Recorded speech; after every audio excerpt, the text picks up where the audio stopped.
menarik nih. Jadi bikin PT sekarang bisa perorangan, ya. Betul. Terus modalnya tidak harus besar. Berapapun yang dipunya, 5 juta, 10 juta, jadi. Kalau zaman dulu ada yang namanya istilah palu gada, sekarang nggak boleh tuh. Ya kan dulu kan apa aja gua ada Apa gitu aja, ya. Iya. Nah, ini supaya ada tertib administrasi dan supaya tidak disalahgunakan juga, ya. Jarang banget yang kita mau dong misalnya hak dan kewajibannya menjadi seperti ini dirubah gitu. Iya. Itu hampir nggak ada yang seperti Padahal itu. bisa itu ya. Padahal Bisa karena kan sifatnya perjanjian. Itu yang Tetapi harus. tetap tidak boleh keluar dari undang-undang PT.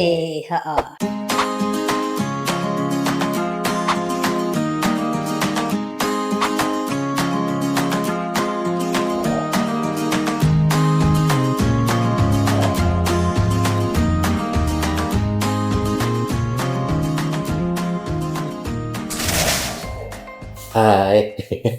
Ya, kita ketemu dalam acara Pok Rokum, mantengin podcast anak Biro Hukum, alumni 70 ya. Apa nih temanya hari ini apa ya? Tema apa lagi ya? Oke, yang pertama kita sudah hadir sama kita. Langsung aja kenalnya, baju hijau. Siapa nih Kak? Langsung aja perkenalkan diri. Edo 88. Edo 88 ya. Sebelahnya siapa ya? Bosen kali ya. Aku Vivi 88 juga. 88 juga. Ya, mungkin sebelum masuk zaman dulu Gultik masih ada nggak sih Kak? Zaman dulu udah ada belum sih Gultik? Dulu tuh belum ada kalau nggak Gultik salah. belum. Belum ada. Oh, Gultik belum ada ya? Baru sekarang. Baru juga. sekarang. Adanya AB lah. Ayam gulung kan masih awet ya Sampai sekarang ya. sekarang gitu. Dari Gultik porsi segini zaman gua gitu ya, sampai sekarang porsi cuma segini. Iya. Sekarang. Dulu udah ada berarti ya di 96 Sudah ya. ada. Sama dulu 88 toprak belum Robert. Wah, Nggak ada. Ingat nama Adanya Robertnya lupa Darsa. ketopraknya mana tuh ya? Di depan gor persis. Ada orang jualan Ingat ketoprak. nama Robertnya lupa ketopraknya. Iya. Sama satu lagi gado-gadonya Pak Darsa, bukan? Darsa. Oh, itu mah abad, itu legend ya. Tapi di sini kita bukan mau ngomong tentang makanan. Oh, dikirain tentang makanan. Bukan. Bukan ya. Oke. Ya udah, biasa nih. Gua buka-buka ini dulu ya, buka-buka. Primbon? Buka-buka curhatan teman-teman. Nah, di sini Ya. teman-teman di sini pada sekarang nih kan tentang pada pengen buka usaha. Ya, pengen buka usaha, buka usaha kafe, buka usaha misalkan dia jual beli distro baju gitu. Nah, cuman mereka bingung nih, ada beberapa badan usaha, gue bikin apa ya? Kan nggak mungkin jualan perorangan gitu di pinggir jalan aja, nggak mungkin. Nah, pengen pakai badan usaha karena ya kaitannya nanti macam-macam ya. Misalkan dia harus mau jual kemana, kerja sama siapa. Nah, mungkin awal gini aja sih nih Kak Edo, Kak Vivi, teman-teman nih, Kak Cahyo, gue pengen bikin usaha distro, baiknya bentuk badannya apa ya? Nah, mungkin itu nih, dia bingung nih. Biasa kalau bingung, pada curhat ke sini. Kenapa? Karena kita sudah mulai ngetop nih podcastnya Pok Rokum. Ya. Nah, kira-kira apa namanya ini? Kita mau startup ya, anak-anak Gen Z gitu. Kalau kita gen apa? Gen kolonial. Nah, kira-kira apa nih? Misalnya badan usaha atau apa buat yang baru pemula, kira-kira apa ya cocok? Silakan. Siapa dulu? Coba Pi. Ya, nanti 1 jam nih tunjuk-tunjukkan nih ya. Jadi 1 jam cuma tunjuk. Iya, tunjuk-tunjukkan. Oke, gini aku mulai aja ya.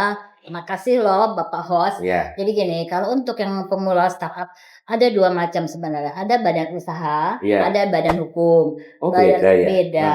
Badan usaha dia tidak berbadan hukum. Jadi tetap dengan akte atau notaris. Ke aku ya, nggak boleh iklan, sorry. Nah, jadi badan usaha itu tetap dengan akte notaris. Tapi dia tidak mendapat SK dari Kemenkumham, itu badan usaha. Sedangkan kalau badan hukum itu dia mendapat SK dari Kemenkumham. Sekarang seperti ini, perkumpulan bisa perjanjian antara beberapa orang membuatkan suatu perkumpulan. Mereka bisa tidak berbadan hukum, jadi hanya berdiri aja, bisa juga berbadan hukum. Nah, mungkin kalau untuk Gen Z yang memang mau startup dan dia sudah punya kekuatan cukup itu, ada yang bisa dimulai dengan CV kalau masih memang benar-benar startup itu baru belajar, atau kira-kira mereka sudah punya link-link untuk order dan sebagainya. Itu bisa juga dengan PT. Oh, kalau CV itu apa? Badan hukum atau badan usaha? Badan usaha. Kalau PT? Badan hukum. Badan. Iya, iya. Nah, gitu. Jadi ada 2 macam. Di sistem Kemenkumhamnya pun ada istilah SABU dan SABH, sistem administrasi hukum dan sistem administrasi badan usaha. Ya, jadi gitu untuk yang startup. Kita lihat aja mereka link kerjaannya gimana, nantinya tender gimana, modal mereka gimana, apakah kuat atau enggak. Kalau enggak, mungkin sebaiknya dengan CV dulu, karena untuk yang masih masih belajar, kalau sudah mulai kuat bisa dengan PT. Iya, kalau PT gimana nih Kak? Ya. Iya. Itu kan banyak juga beberapa tadi Kak Vivi udah ngomongin mengenai badan usaha. Sekarang badan hukumnya itu bisa PT, Iya. bisa juga kalau mereka berkelompok mungkin bisa 20 orang, bisa koperasi, ya. Nah, cuman kalau yang baru 1-2 orang, Iya. PT kalau untuk berbadan hukum. Nah, sekarang juga setelah adanya Undang-Undang Cipta Kerja, Iya. boleh tuh pendiriannya perorangan. Nah, baru lagi nih PT perorangan ya yang Iya. Sejak tahu adanya nih, ya. Undang-Undang Cipta Kerja tahun 2020 kemarin. Iya. PT perorangan itu gimana maksudnya ya Kak ya? Nah, sebelumnya di Undang-Undang yang 2007, Iya. itu kan minimum 2 orang. 2 orang. Dan modalnya ditentukan. Modal dasarnya 50 juta. Modal dasar, modal di store, modal ditempatkan. Nah, sekarang untuk dengan kriteria usaha kecil dan mikro, itu boleh 1 orang. Dan modal dasarnya tidak harus ditentukan 50 juta. Oh, ya menarik nih. Berarti rata-rata kan kita nih misalnya teman-teman saya nih kan pengen bikin ya PT, misalkan dia supplier seragam, terus apa namanya misalnya catering gitu. Nah, biasanya pihak ketiga itu minta harus PT gitu. Ini ya mungkin solusinya ya. Ya, biasanya memang seperti Bisa itu. lebih akomodatif untuk hal perusahaan-perusahaan yang kecil ya. Karena kan memang terkesan PT itu lebih bonafit daripada misalnya CV, perkumpulan, otomatis karena kan memang ya PT itu berbadan hukum. Iya. Beda sih ya kalau misalkan saya coba rangkum dulu nih sebelum kita beranjak nih, kayaknya PT nih kita bakal ulas nih. Cuma mungkin kita juga badan usaha itu apa aja Kak? Kan ada apa? CV, terus kemudian perkumpulan, firma. Nah, mungkin kan kalau kayak CV itu biasanya untuk yang tidak bekerja sama dengan pihak lain atau apa dan lain-lain. Bisa gitu juga, ya. CV itu bisa membuat tender juga, bisa kerjasama juga, bisa masuk. Tapi akan lebih dilirik kalau PT. Iya. PT itu berarti badan hukum. Ya. Badan hukum apa aja Kak? Ngetes nih gue nih. Tadi berbadan hukum intinya adalah dapat pengesahan dari Kementerian Hukum. Selain PT apa yang badan hukum? Koperasi. Yayasan. Ya. Cuma memang kenapa kita fokus ke PT ini nanti pembahasannya sebelum lebih jauh. Koperasi itu kan biasanya didirikan oleh anggota segala macam. Banyak. Iya, orangnya banyak. Terus juga untuk prosedurnya lebih panjang kali lebar. Ya, kalau yayasan tentunya untuk tujuan tertentu ya sosial, keagamaan, pendidikan itu tujuan utama dari yayasan. Betul. Jadi sehingga kita masuk nih teman-teman pasti pengennya ini nih PT. Nah, cuman gini nih. Tadi keuntungannya ya lebih dilirik segala macam. Cuman nih coba gue baca lagi nih. Scroll lagi. Wah, Kak, tapi gue takut nih pakai PT gitu kan. Pajaknya gede, terus nanti kewajibannya susah. Bener nggak sih? Takutan pakai PT apa sih? Sebetulnya nggak ada yang ditakutin sih. Oh, nggak ada ya? Iya, ada harimaunya kan. Selama kita ikuti aturan mainnya ya. Nah, hanya saja PT itu salah satu keuntungannya bahwa hartanya terpisah, harta PT dengan pribadinya. Lain dengan CV, tanggung jawabnya sampai ke pribadi. Nah, PT itu hanya sampai dengan modal yang disetornya dalam perusahaan itu, sampai sejumlah sahamnya. Jadi entitas dia sebagai pribadi, sebagai pemegang saham sama PT-nya itu terpisah. Sedangkan CV tadi yang tidak berbadan hukum dia nyatu. Ya, oke. Sip, menarik juga sih ya. Memang terkadang tuh ketakutan semua ya, karena biasalah kan Gen Z ini mungkin dikit-dikit overthinking ya kan. Iya. Takut bikin PT, takut ini takut lah, nggak ngapa-ngapain dong. Jadi apapun sebetulnya badan usaha mau badan hukum ataupun tidak, secara administrasi pelaporannya perpajakannya sebetulnya tetap harus berjalan. harus berjalan. Kita pribadi pun yang memang punya usaha pun, jangankan yang berbadan hukum, tidak berbadan hukum, kita pribadi pun yang memang mempunyai usaha, warung, toko atau apapun tetap harus melakukan laporan. Tuh, jangan takut bikin PT. Oke, jangan takut bikin PT. Oke, nih selanjutnya nih. Ya, yang pertama nih. Oke, bikin PT udah harga kompetitif lah ya berapa. Oke. Yang kedua tiba-tiba dihadang lagi nih, ada cerita lagi nih. Wah, Kak, gue bingung nih. Baru mau masuk bikin PT dari notarisnya nanya, KBLI lu apa?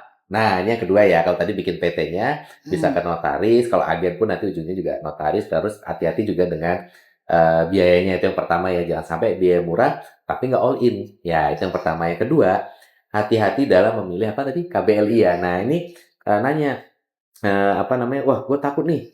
Takut salah pilih KBLI. Misalkan contohnya apa ya? Misalkan nih biasanya sekarang ada developer nih ya, gadget nih lihat tanah dikit bangun rumah. Nah, misalnya KBLI-nya apa nih? Apakah apa namanya agen perumahan, kontraktor atau apa? Karena nanti kaitannya apa sih Kak? Misalkan kita pilih KBLI, terus wah ada kewajiban apa gitu misalnya di perumahan ya, KBLI-nya apa sih misalkan kontraktor atau apa? Ada konsekuensi nggak sih? Konsekuensi uang, konsekuensi lain-lain. Terus misalkan gue udah milih KBLI tertentu, terus bisa ini nggak sih? Bisa apa lari ke bisnis lain nggak sih? Nah mungkin Kak Edo dulu kali ya.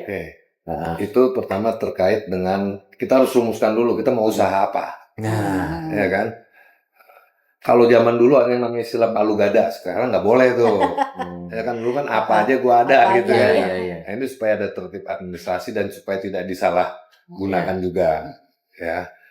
Itu sebetulnya melindungi salah satunya melindungi pemegang saham juga dan melindungi mitra-mitra bisnisnya. Jadi kita mau berinteraksi atau melakukan suatu interaksi hubungan jual beli atau apa, kita harus tahu juga ya, PT ini punya hak nggak sih untuk menjual atau melakukan interaksi bisnis dengan kita gitu. Nah itu nantinya akan dimasukkan awalnya KBL itu di maksud dan tujuan di anggaran dasar PT-nya. Nah, sebagai contoh nih terkait dengan yang tadi, apakah dia pilih jadi agen real estate atau jadi kontraktor itu mungkin akan berbeda. KBL-nya beda ya. Kalau jadi kontraktor, selain itu perizinannya apakah mungkin dia nanti harus ke asosiasi ya, mungkin harus ke asosiasi atau dia juga harus ada kalau misalnya yang gede nih ya. Perusahaan minyak, itu nggak mungkin dia nggak hanya izinnya ke Menteri Hukum dan HAM untuk pendiriannya, tapi untuk operasionalnya dia harus izin dengan instansi terkait, ya kan, misalnya dari Departemen Energi dan Sumber Daya. Itu harus di awal ya. Misalkan saya pilih KBLI, apa namanya? Tadi misalnya penjualan pakaian makanan misalkan. Ya mungkin ada asosiasi apalah. Mungkin dia harus suatu saat harus minta izin ke BPOM. Iya, tapi untuk awal perlu nggak sih? Makanya dirumuskan dulu dia maunya bidangnya apa. Nggak bisa tadinya saya perdagangan eceran. Iya. Ya kan, tiba-tiba saya jadi perusahaan catering gitu kan. Iya. Perusahaan catering kan harus ada izin dari BPOM bahwa makanannya memang apa namanya tidak mengandung hal-hal yang tidak diperbolehkan gitu ya. Begitu majuin izinnya ditanya anggaran dasarnya. Anda jualan eceran sepatu nih, kok jadi ini pasti ditolak. Ya udah. Jadi rumuskan dulu ya. Nambah dari penjelasan Kak Edo tadi ya, seperti tadi Kak Dayo nanya kan, apakah di awal sudah harus ada? Memang sudah harus ada, karena di dalam akte pendirian itu ada maksud dan tujuan. Disitulah KBLI masuk. Apa sih maksud dan tujuan awalnya didirikannya PT ini? Disitulah KBLI masuk. Kalau misalnya suatu ketika akan menambah atau mengganti atau mengurangi, ada RUPS untuk dengan agenda mengganti berubah KBLI. Gitu. Oh, jadi kalau merubah KBLI harus kalau nambah gimana? Mungkin nggak sih satu PT? Sama sih dengan RUPS juga. Oh, sama. Nambah mungkin ya? Iya, karena kan nantinya kan perizinannya juga akan diurus di KBLI-nya itu. Misalkan satu PT nih, yang jauh aja ya. Misalkan gue punya PT jualan frozen food gitu ya. Terus tambah lagi karena maruk yang nggak nyambung nih dari jual frozen food, terus tiba-tiba bikin PT misalkan yang jauh, bengkel gitu. Bisa Hmm. nggak pakai satu PT yang sama? Pakai satu PT sama bisa aja. Bisa. Sepanjang di KBL ini masuk. Nah, Iya. kita masih ngomong KBL ini. Segini nih nanti untuk KBLI bukunya tebal. Oke, Jadi nah apa ada aja tuh udah yang masuk. KBLI yang nggak tahu kalau nggak salah masih ada apa konsultan manajemen dan nah itu masih Ya jadi favorit pokoknya nggak sih? ada nomor-nomornya KBLI itu Heeh. bukunya aja tebal gitu. Jadi udah nggak ada nih KBLI yang Palu Gada nggak? Udah nggak Oh, ada udah ya? nggak boleh. Udah nggak boleh. Ya itu ya Kalau perlu dulu, diperhatikan. iya dulu PTM dulu, waduh itu maksud dan tujuannya bisa sampai berjenjang-jenjang dari Sabang sampai Merauke. Oke, jadi Kalau sekarang perhatiin. sesuai dengan KBLI. Ya, ini jadi Iya. perhatikan ya, jangan sampai gue pengen Jangan bikin Palu PT. Gada. Jadi nggak boleh gagah-gagah dulu ya bikin PT ya.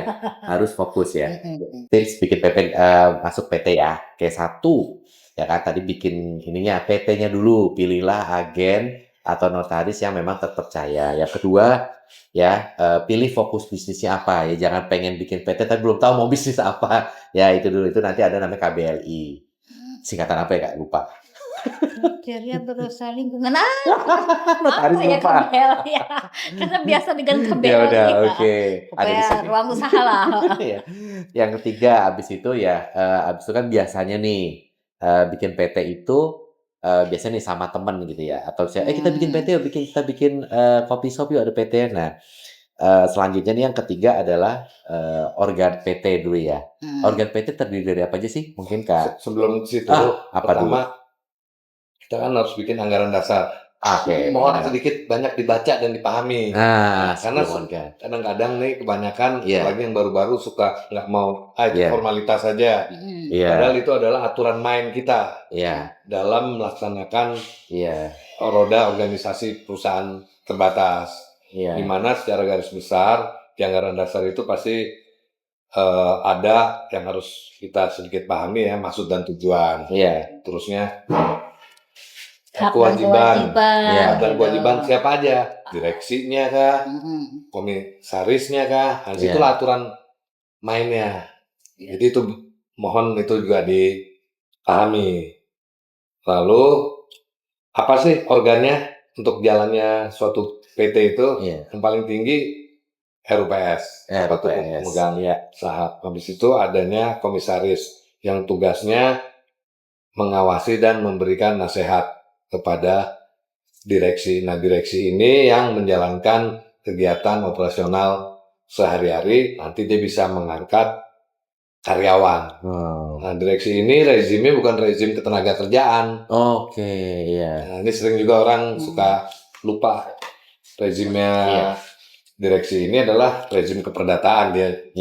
Dia dengan pemegang saham. Kalau karyawan, rezim ketenaga kerjaan antara karyawan dengan perusahaan. Nah, mekanismenya kalau terjadi dispute juga berbeda tuh antara direksi dengan pemegang saham dan karyawan dengan perusahaan. Kira-kira itu. Karena yang akan direksi kan tadi Pemegang saham. RUPS ya. RUPS. Yang mengangkat, memberhentikan, pokoknya organ tertinggi di dalam suatu PT adalah RUPS. Ya, oke, menarik nih. Nah, sekarang mungkin ADART dulu ya. Sebelum kita bahas tentang organ-organ perusahaan tadi. ADART nih, ya kan. Gen Z nih.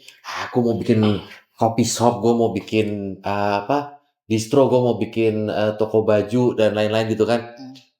ADART ribet gitu. Nah, bisa nggak sih misalkan datang ke notaris atau apa, tolong atau ikut yang ada gitu, atau baiknya gimana ya?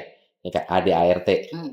Banyak sih, kebanyakan memang yang datang ke saya, ke notaris itu tidak memberikan AD dan ART. Jadi mereka mengikuti yang copy paste yang sudah ada. Sebentar Kak, ada tag dulu nih ya, biar santai ya. Terima kasih. Makasih. Terima kasih. Thank you. Ya. Tahan dulu Kak, kita ngeteh dulu biar nggak ini. Silakan dulu ya. Ya, kita ngeteh dulu. Masih panas, hati-hati. Hati-hati melepuh. Ya, masih panas, gak kuat gua. Nah, yaudah tadi juga panas. Oh alah. Jangan, ini bukan air putih, ini jahe. Oh jahe. Serius. Mau ditambahin? Ya udah, tadi ada ART. Jadi maksudnya kadang ribet ART itu kan forumnya berapa segala macam. Nah, itu bisa ini enggak sih? Gue cuma mau bikin memang kebanyakan, bukan kebanyakan lagi ya, mungkin 90% dari klien yang datang itu tidak mengajukan untuk AD dan ART. Mereka mengikuti apa yang sudah ada, karena bisa dibilang yang udah ada tuh hampir memang baku sudah mengikuti dari undang-undang PT. Jadi klien-klien adat itu mereka hanya memberi nama, oh ini loh pendiri, ini pemegang saham, ini direksi, ini komisaris dengan sahamnya sekian, saham modal disetor, modal ditempatkan, modal dasar sekian-sekian, terdiri dari berapa saham, itu aja. Sama KBLI tadi itu, mereka akan bergerak di bidang ini. Jadi jarang banget yang, oh kita mau dong misalnya hak dan kewajibannya menjadi seperti ini dirubah gitu. Itu hampir nggak ada yang seperti Padahal itu. bisa itu ya. Bisa karena kan sifatnya perjanjian. Itu yang Tetapi harus tetap tidak boleh keluar dari undang-undang PT. Ini menarik nih, karena kadang baru dibaca ketika apa Kak Edo? jadi masalah. Ketika Iya, antar organ itu ribut ya. Iya. Antar organ, itu baru dibaca tuh. Kalau gue Iya. mau keluar gimana? Itu mungkin baru dibaca. Ini Indonesia banget. Iya. Padahal di situ Iya. sebetulnya untuk strategi juga, Iya. ya kan? Strategi juga dalam melaksanakan kegiatan operasionalnya Iya. perusahaan. Jadi ya itu sebenarnya yang seperti tadi Kak Edo bilang, penting untuk dibaca karena hak dan kewajibannya tertera semua di dalam akte pendirian, hak dan kewajiban direksi, hak dan kewajiban komisaris, supaya mereka tidak keluar dari jalur-jalur yang ada. Jadi dibaca. Iya, Bagi dibaca. contoh nih, misalnya, apakah pemegang saham harus jadi direksi, harus jadi komisaris? Iya. Nggak juga. Oh gitu. Boleh juga dia nggak mau jadi direksi ataupun jadi Semua komisaris. tergantung Kesepakatan. Balik lagi kesepakatannya. Kan misalnya seperti apa? saya PT tapi saya nggak mau jadi direksi sama apa namanya komisarisnya, tapi saya yang menginvest dana saya ke satu perusahaan tersebut, tapi saya mau jadi mayoritas. Nah, tapi apakah saya boleh setiap hari dalam tanda kutip ngerecokin? Iya. Nggak boleh juga. Kalau Ada aturan mainnya, makanya di anggaran dasar itu dibaca, ya. dibaca, dipahami. Iya, biasanya di awal itu kan udah pokoknya penting PT berdiri gitu kan. Iya. Oke, yang menarik lagi nih, oke mungkin kalau pendiri Kak, posisi pendiri itu apakah dia harus jadi pemegang saham ataukah? Ya. Jadi gini, pada saat klien datang, pendiri itu harus pemegang saham. Oke. Nah, namanya pendiri, founder, selamanya akan berdiri sampai PT itu bubar atau dibubarkan. Pendiri boleh sebagai direksi, boleh sebagai komisaris, pemegang saham boleh sebagai direksi, boleh tidak juga. Tapi pendiri harus pemegang saham di awal pendirian. Setelah itu kan bisa terjadi perubahan pemegang saham. Mungkin sahamnya dijual, lepas ke pihak lain. Oke, pertanyaan yang ini biasanya nih, supaya duitnya nggak kemana-mana. Boleh nggak organ itu suami istri? Misalkan ya direksi. Panjang ini nggak ada larangan sih. Nggak ada larangan, jadi boleh ya. Suaminya presidir, istrinya direktur. Boleh. Kenapa boleh? Karena harta kekayaannya terpisah. Jadi bukan harta kekayaan yang gono gini menyatu. Nanti setelah PT-nya itu sudah disahkan, sudah berbadan hukum, harta kekayaan ya si A, si suami sendiri sebatas jumlah saham yang disetor, si B juga si istri, walaupun mungkin mereka tidak mengadakan perjanjian kawin pemisahan harta, otomatis di dalam PT itu terpisah. Jadi nggak harus ada pemisahan harta, otomatis karena hartanya sepanjang saham yang disetor oleh masing-masing itu, jadi boleh. Tanggung jawab pemegang saham hanya sampai dengan jumlah saham yang disetor dalam perseroan. Iya. Jadi misalkan kalau kita lihat ya di kalangannya artis gitu ya, kadang kan ada ya harta atas nama istrinya, terus kemudian suaminya ternyata direktur di mana, jadi nggak kena gitu ya. Ya pokoknya pada prinsipnya boleh suami istri menjadi pemegang saham karena hartanya terpisah. Pada di dalam perusahaan itu terpisah. Oke, terima kasih. Satu tadi udah, dan tadi ketiga ya, ada ART dan kemudian organ dari PT-nya ya. Kemudian selanjutnya yang kelima. Nah, sekarang udah nih, ada ART udah punya, organ sudah disusun ya, susunan pengurusnya si A, si B, si udah disusun. Sekarang yang paling penting, modal. Kalau nggak salah, yang saya dengar itu nih, dari teman-teman juga bilang, modalnya itu kan di PT 50 juta. Aduh, kalau 50 juta, apakah benar atau apakah 50 juta itu mengendap atau apa, boleh nggak? Karena 50 juta ya berat lah kalau kita mau bikin usaha toko baju, makanan, berat kali 50 juta. Gimana Pak? Jadi menurut Undang-Undang 2007, itu memang modal dasar minimum 50 juta. Iya. Yang disetor dan ditempatkan tuh lebih Ada 25% ya, ada 25%, disetor, kemudian 25%. bisa dinaikkan. Namun sekarang dengan adanya Undang-Undang Cipta Kerja, hal tersebut dirubah. Menarik nih. Jadi sekarang bisa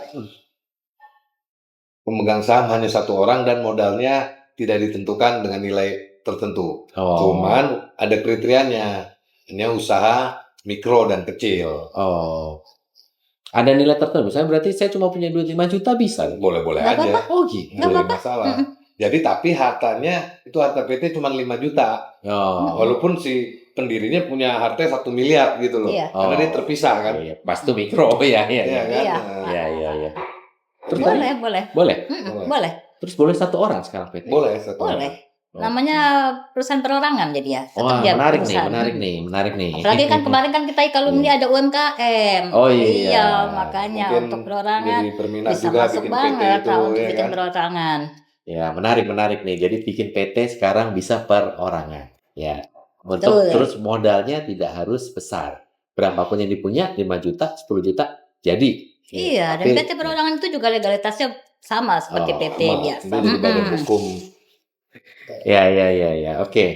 Menarik nih. Nah, sekarang modal sudah, terus kemudian tanggung jawabnya tadi sudah ya. Nah, kemudian biasa nih. Sekarang kita mulai masuk nih. PT-nya tadi udah nih. Kita coba ya bayangin teman-teman. Tadi sudah ada ART-nya sudah dibentuk, terus kemudian organ PT sudah disusun, modal sudah, terbitlah itu semua surat-surat sudah, tinggal usaha. Ya.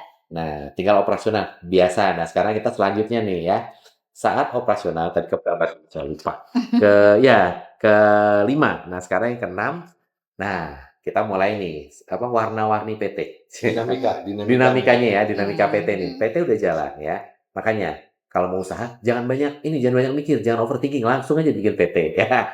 Nah, tapi dinamikanya kita lihat dulu nih. Yang pertama nih mungkin dinamika antar organ, bisa jadikan sesama temen yuk bikin.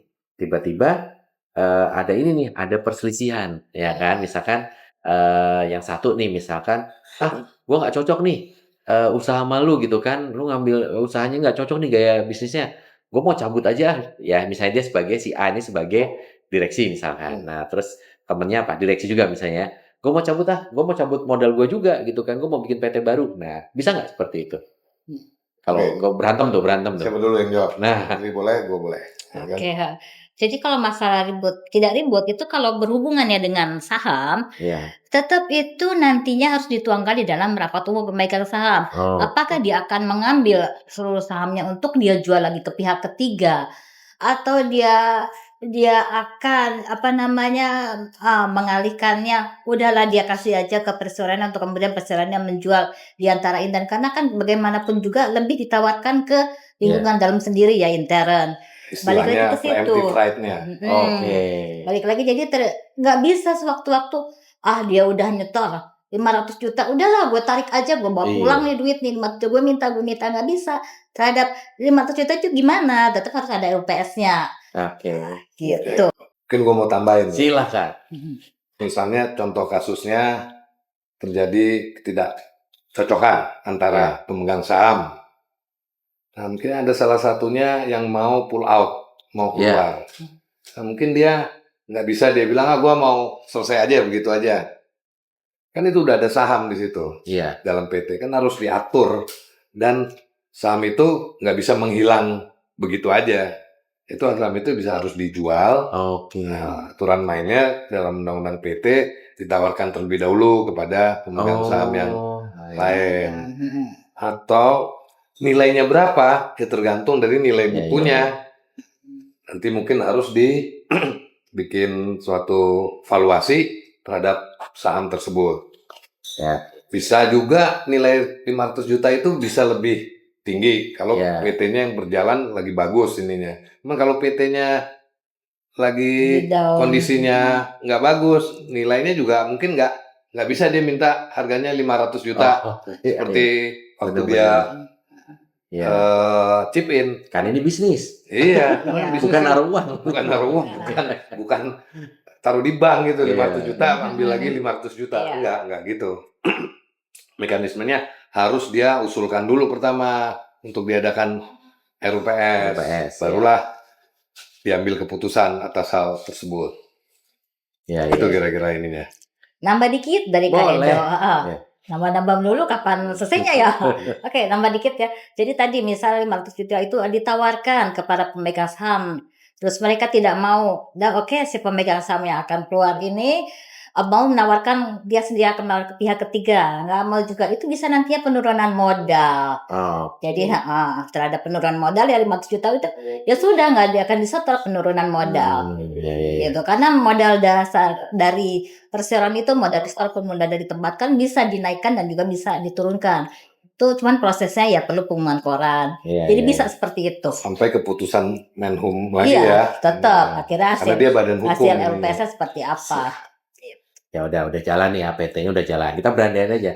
Terus kemudian tadi insya Allah keadaan di dalam organnya baik-baik saja. Nah, kemudian nilai PT-nya nih ya kan, tiba-tiba PT ini sudah berjalan 3 tahun 4 tahun nilai bagus. Langsung aja kalau kita baca ada nih yang tadinya usaha keluarga tapi dia punya nilai valuasinya tinggi. Yaitu kalau yang kita dengar, nih tolong benerin kalau salah, bakmi GM dibeli oleh Jarum.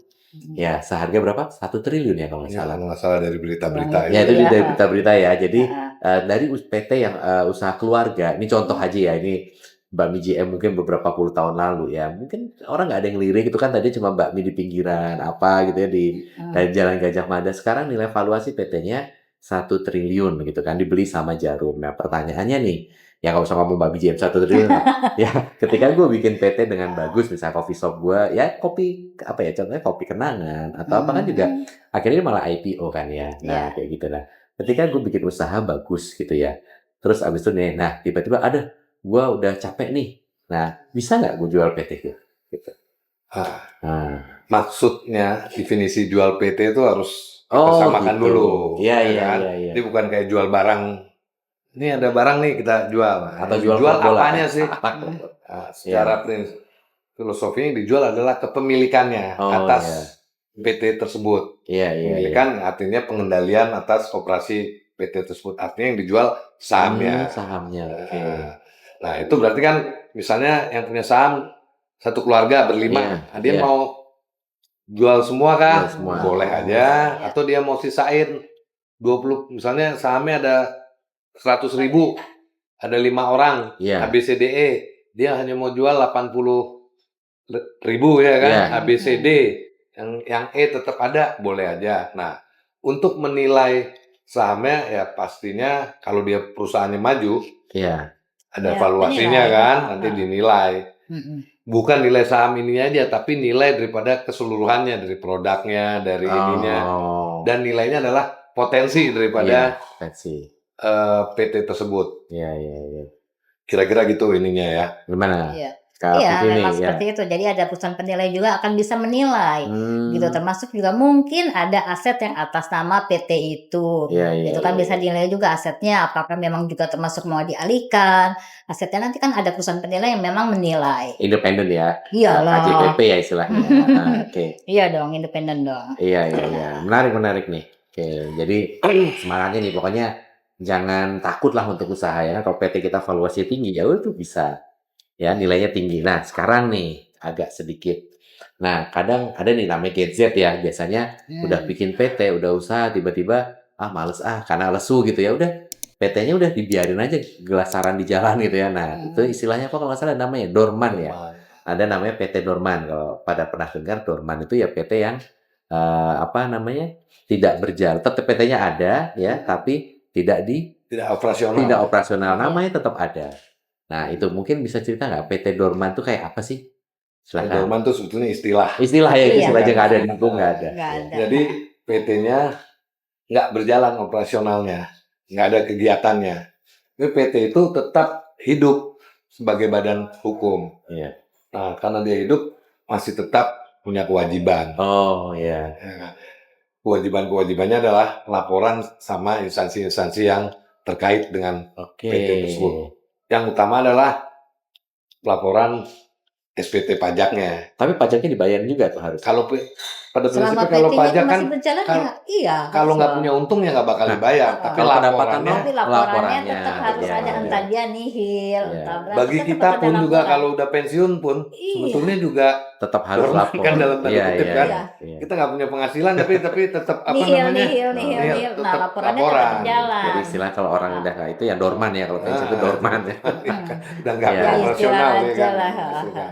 Iya, iya, iya. Oke, oke, menarik nih kalau itu Nah, dorman. cuman selain itu mungkin kalau PT itu selain dengan pajak ada terkait dengan izin-izin dari instansi lain Betul. karena dia tidak beroperasional ada kemungkinan bisa dicabut izin-izinnya. Nah, iya, iya, iya, iya, menarik nih. Jadi kalau PT-nya sendiri sih mungkin dorman biarin. Tapi misalkan kita usaha di bidang tadi ya minyak gitu ya, minyak itu pasti ada izinnya. Atau di bidang makanan mungkin dari BP POM atau apa. Terus Ya. ya misalnya di bidang konstruksi juga ada ya dari asosiasinya. Itu yang lebih berat itu sebetulnya di situ ya. Kalau dia nggak jalan, nggak ini, Iya. terus nggak ngasih laporan, bisa dicabut lah Bisa pasti izin-izinnya. dicabut. Ya, itu yang mungkin lebih mendapatkan izin itu Nggak lebih mudah sulit. tuh, Ya. Iya.